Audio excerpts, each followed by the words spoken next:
But you can't have a rich experience of life through your intellect. It doesn't know how to do that. It would love to, but it doesn't know how. Your rich experience of life happens when the thought's no longer in the way. But here's the cool thing.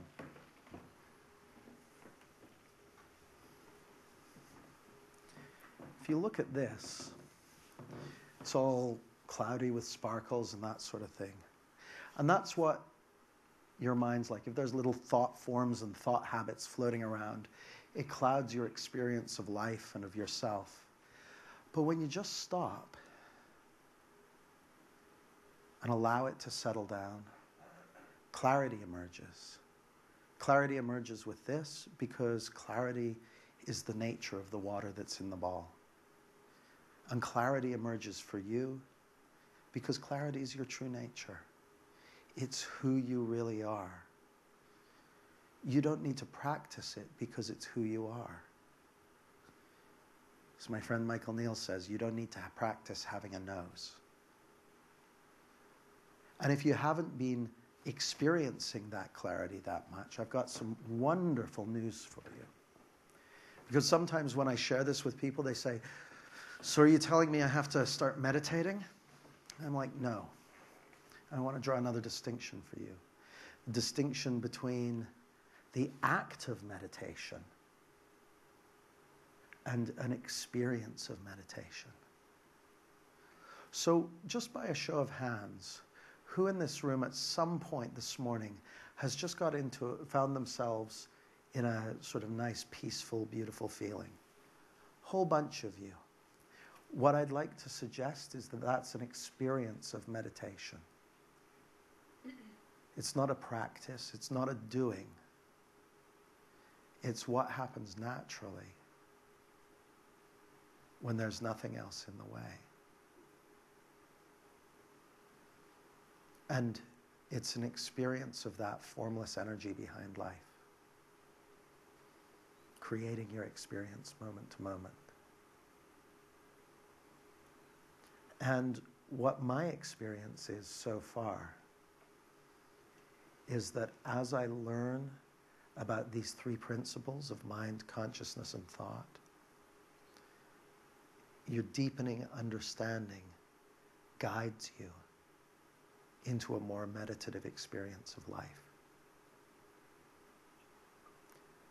And a more meditative experience of life is a richer, more fulfilling experience of life. I'd like to suggest that what you've been looking for, you already have. And that what you've been looking for, you've been looking with. Like a person who's wearing glasses and says they're looking for their glasses. You already have it.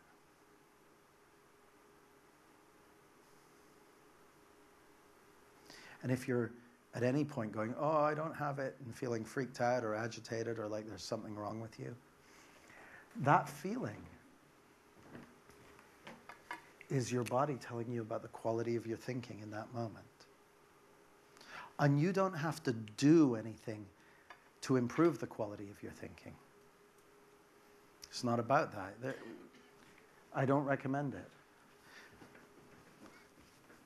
There's nothing I have to do to get that to clear up.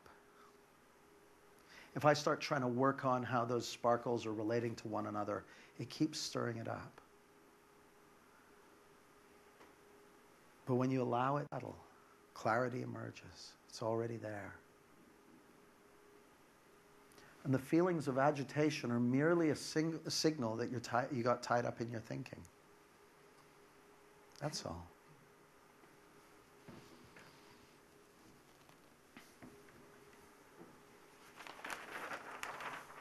So working at the level of content and working at the level of structure are an opportunity to, or try to do something to change your experience. Operating at the level of insightful understanding is about seeing more clearly what's behind your experience, what's creating your experience. So I mentioned that my daughter was afraid of this episode of Buffy the Vampire Slayer. Top series. Any Buffy fans in the audience? And so we watched some behind-the-scenes documentaries about the making of Buffy. And I explained to her that it was a man in a costume, and we looked at some costumes, and that he was probably eating his dinner while we were watching it. And as she started to get an understanding. Now, at first, when I was telling her that it's just a TV show, and she got it intellectually, but it was still frightening to her. But at a certain point, she saw it for herself. She got an insightful understanding. And the moment you get an insightful understanding, then you see the whole world differently. You see it more clearly. And so another distinction I want to give you is between an intervention-based model. You know, there's, at last count, there's something like 450 different psychological models or practices, ways of working with people on the planet. You know, in this room, we probably represent at least 100 of them. Everything from NLP and coaching and, Jungian analysis and a variety of things that people use for changing either the content or the structure of their thinking in order that they change their experience of life. And the thing with a intervention model is there's an intervention point.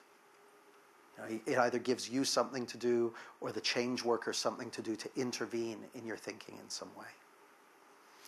What I'm pointing to this weekend is not an intervention model. It's an insight model. It's an understanding model. When you don't understand the nature of movies, the best you can do is go, it's just a movie, it's just a movie, it's just a movie, it's just a movie. It doesn't really work, but it's sort of like a mantra you can do that kind of sort of seems to have an effect. Once you understand the nature of movies, you don't need to do anything, do you? When I first learned this understanding and when I first started introducing it to my clients, one of the first stages I went through and the first stages they go through is going, yeah, it's just my thinking, it's just my thinking, it's just my thinking. Because when you don't understand that it's just your thinking, about the best you can do is go, it's just my thinking, or run some techniques or run some processes. But as soon as you understand the nature of thought more deeply, you don't need to do anything. You don't need to do a thing. Because as soon as you understand the nature of thought more deeply, you can see clearly.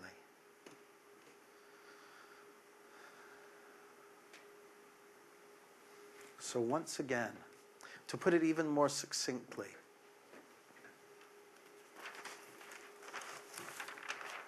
it always looks like you're feeling your circumstances.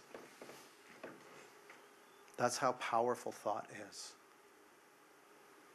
It always looks like you're feeling your circumstances.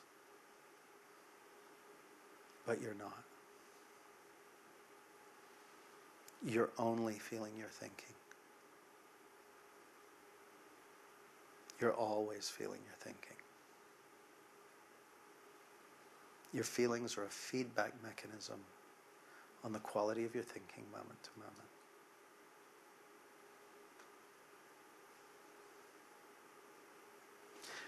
Do me a favor. Just reach out and grab your wrist gently. And I'm going to invite you to turn it until your body tells you you really shouldn't turn it any further. Just the skin on your wrist. How did you know when not to turn it any further? I can't. It hurts. And we intuitively know at a physical level, if something starts to hurt, back off it. If we get our hand too close to the flame, back off it. But for some reason, when it comes to our thinking, people have been taught that if it starts to hurt, do more of it. Have you noticed? It's like, I need to work on this. Oh, it's worse than I thought. It's a very simple hot-cold signal. Those feelings of agitation, anxiety, whatever, they're your body telling you, that your thinking's gone a little untrustworthy and just to back off it. And what you'll start to see as we continue exploring this more deeply is that that simple misunderstanding of a simple signal is behind the vast majority of the most serious problems that we face as a species and as a planet. And that seeing that more clearly, when we see that more clearly as a species, it will create something new for all of us. It will make something possible in terms of quality of living and quality of experience that may seem impossible as we sit here today. And that will be easily as dramatic as any of the major scientific discoveries over the last couple of thousand years. It's genuinely a new paradigm. The idea that we're feeling our circumstances is so widely accepted that the idea that we're not seems idiotic at first. And the realization that you're only and always feeling your thinking is one of the most profound realizations that you can have. Because when you see that, your understanding of life transforms. And you relate to the world entirely differently. You relate to your experience of life entirely differently. Except when you don't, in my case. I still can get captured on pretty much a daily basis. Sometimes a little bit, sometimes a lot. Sometimes something will happen, I'm like, oh, I really am feeling my circumstances this time. But I'm not. I'm only ever feeling my thinking. I'm not saying that in some positive-y, affirmation-y kind of way. It's a fundamental fact of the way our minds work. We experience and create our experience of life from the inside out, not from the outside in. The idea that we're feeling our circumstances is an outside-in model.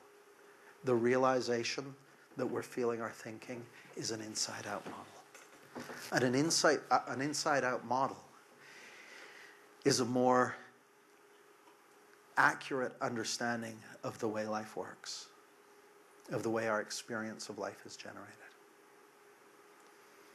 And as you start to apprehend that even more deeply and see it even more clearly, the way you'll start to relate differently to your thinking will be as dramatic as the difference between a child who doesn't understand the nature of films and a child who does.